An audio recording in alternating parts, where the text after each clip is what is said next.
Okay, the other thing is, Catalinas, generally speaking, when the motor's, idling, they're kind of rattly boats, The vibration transfers through the hull really well, and pretty much all these old Catalinas that I've been on, they all kind of rattle around a lot. So the guy asked me if I would change the motor mounts, and I'm like, well, why do you want to change the motor mounts? Because of that rattling, and that rattling goes away as soon as you give it a little bit of throttle. Then it smooths right out. But I tested the mounts with a pry bar, and they're all good. But here's the interesting thing. See this little bolt right here? This little blob next to it? That's cocking. You want to know why there's cocking in there? Because that bolt is stripped. There's cocking on this bolt too. Let me see if I can see that one. Oh, there it is. There's cocking on that one. The one in the back, oops, hold on. The one on the back there, let's see, yeah, if you can see it right there. It's not focusing, but anyway, that bolt was up. I went to tighten it down and it just spins. So that one's stripped. And so there's 1, 2, 3 stripped. Then I checked these. They were also stripped. So it's not the motor mounts is the problem.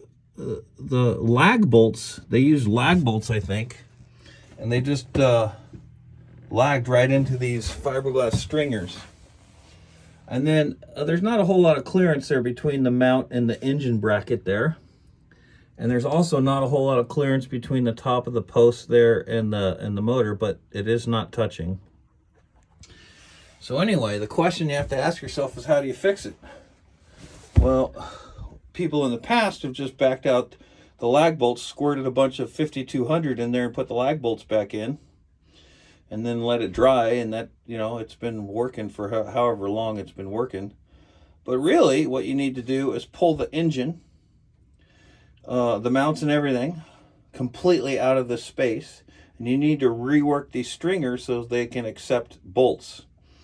And that, I would probably also drop this down probably a 1/2 inch, so you get more clearance between the mount and the motor here and there.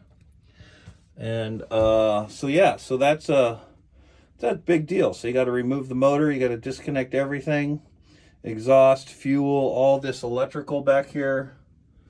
Then you have to get a glass guy to, cut some stuff down and redo everything. And a lot of stringers, they will put access holes on the inside so that you can through bolt the motor mounts. But if you don't have access to the holes, then they're pointless. So you need to either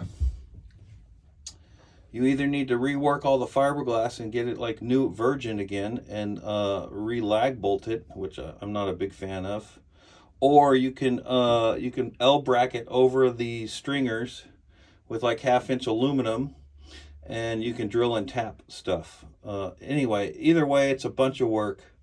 Right now it's still working, it's fine, but it's not correct.